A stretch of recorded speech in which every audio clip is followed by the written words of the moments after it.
Hey everybody, Tooth here. How's it going? 26 July 2024. So we're out at the range today. We were shooting the AR-10. That's running perfectly. The buffer was the issue. Put the wrong buffer in it. That's what happens. Don't use AR-9 buffers on AR-10s. They don't seat right. No, they cause your bolt not to seat right.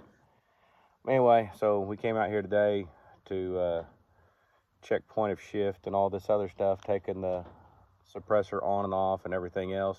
Sorry, I keep watching for people to come from the other range. One thing we did find out today, muzzle brakes suck very badly, and as you can see, I can see through it. This was a brand new field cold weather jacket, outer layer. Not no more, it ain't. Anyway, it is what it is. Lesson learned. Use shit in the right spot where it belongs. Don't use it to put it over an ammo can to use as a bench rest. Anyway, we tore it up. We did some 855 XM193 and some M80 ball, and like an idiot, I just threw a target away because we was using some federal non-typical 150 grain soft point, just checking it to see how it grouped out of the AR-10. So far, Excalibur barrel on the AR-10 for shooting 150 grain to 147 grain ammo is phenomenal. Shooting sub MOA consecutively all the time, like bullets touching bullets. We'll show you some here in a minute. You'll see some screw ups, that's on me. So this target here is, I just saw it on there. I didn't mark this one. Should be marked. Hold on a minute. Let me find the right targets. There we go. 762. So I don't know what happened, but this is suppressed. 1, 2, 3, 4. Had a flyer down here. I don't know what happened right. Oh, I'm sorry. Let's do this again. So there's 4, and there's 1 flyer down there. I'm going to blame me on that. And all these other ones was me trying to do unsuppressed, and I want to say that was me because we put another unsuppressed target up, and we did have a point and shift 1, 2, 3, 4, and 1 in the red. So that is using Winchester White Box M80 on that target. So we do have a point of shift from left to right. So shoot the gun suppressed, we don't have to worry about it.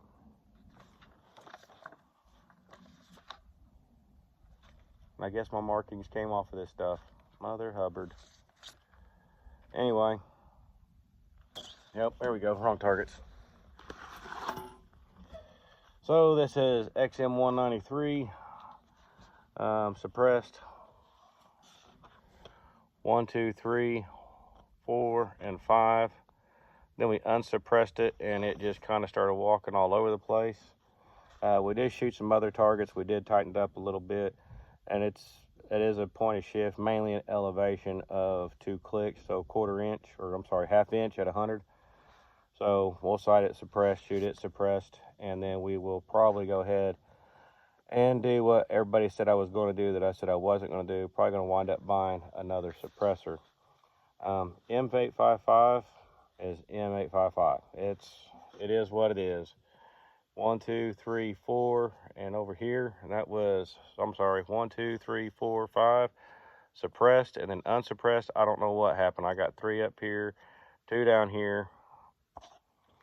I don't know what happened. It was me. We'll just stick with the XM193. I'll be able to get that dialed in pretty good. But yeah, that Excalibur barrel 1 in 12 twist rate. I've watched several guys on YouTube with 1 in 10 twist rates say we're getting sub MOA. I've never been able to get M80 ball or light grain projectiles like 150s and stuff like that of a 1 in 10 twist rate to do sub MOA. That's one of the main reasons I built this AR-10, and 1 is to save money on ammo. 2 It'll work for hog hunting, and it's a lot better than taking out a 5.56 in my concern. Get a little more bang for your buck. And right now you can buy M80 ball online. I saw it down to 80 cents a round a couple days ago, and I went ahead and ordered some. I will say this much, like I said, we've been shooting Winchester white box, and we also have the Federal M80 ball, 147 grain as well. I don't know what's going on there, but the loadings are a little bit different. There is just between those two rounds, suppressed, unsuppressed, doing a side-by-side comparison of the rounds, there's a slight shift as well. Federal likes to hit a little bit lower, but not in that. It's less than a 1/4 inch. We just happened to notice it goofing around out here today. So anyways, boys and girls, that's what I got today. The LPVO, oh yes, that was the other thing I was going to touch on. So last weekend, after we put the buffer in, did 2 mag tests, and I was like, all right, it's ready to run. It's no longer doing light primer strikes, any of that stuff. We decided we was going to go for a hog hunt. Me and my son did. We did go for a hog hunt, and I expressed in another video, primary arms, you need to do something about this daytime bright deal. After what we experienced, I'm starting to wonder if they do that on purpose, because I knew we was going out. I went ahead and turned on the illumination on the reticle down the trail, open trail, to get to the woods. Yeah, you could hardly see the red in it at all. It was just kind of like a reddish orange hue going on in the scope. And then as soon as we stepped off into the trail and got in a little bit of shade, that reticle came to life. I'm not kidding you. That red was there. It was crisp. It was clean. It was very noticeable. If we would have came across a hog, that would have been darker in color. The reticle would have done exactly what I wanted to do. It would have stood out against the target to give me a good shot, instead of having to just depend on the edged reticle and all that good stuff. So, and then on top of that, did take a shot at one. It was out there a ways, but with that red hue on and it hit the black background of that hog, I was able to see enough of the reticle to pull the shot off. And I mean, it was a 600-yard shot. It was a crap shot. I missed him. Well, I didn't miss him, I hit him.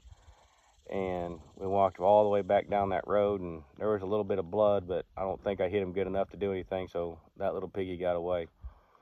So anyway, that's what I got, man. I hope this helps you all out. Like I said, 5.56, 193, and 8.55. I don't think it's the gun, and I really don't think it's the ammo today. I think it's just me just not taking my time and being practical with it. But the 1-to-8 LPVO on the AR-10, like I said, we're just checking for shifts in point of impact. With it suppressed, unsuppressed, yeah, it's about a 1/4 to 1/2 inch shift up and down, or elevation wise, however you want to put it. So, but like I said, it's 0 with the suppressor on it. So we go hunting and stuff like that, the suppressor is going to be on it. And someone did ask me why I bought a suppressor, and so I'll go ahead and tell y'all why I bought one. A few years ago, I went on a hog hunt, on a night hog hunt, using thermals and NVGs and all that other good stuff, and suppressors on guns. It's been my experience hunting without a suppressor. You shoot at the hog or the coyote, they run the opposite direction. We was out that night, and we got the opportunity to shoot at both hogs and coyotes again. And what I found out, the animals can't tell where the bullets are coming from. They just hear the crack of the bullet over their head. So they go left, right, from you, to you. I mean, had several hogs run right up on me, and was able to take out more hogs that way. So that was the main reason I bought a suppressor. So y'all have a good one, and I hope y'all get out there and enjoy it. Go sweat a little bit. Later.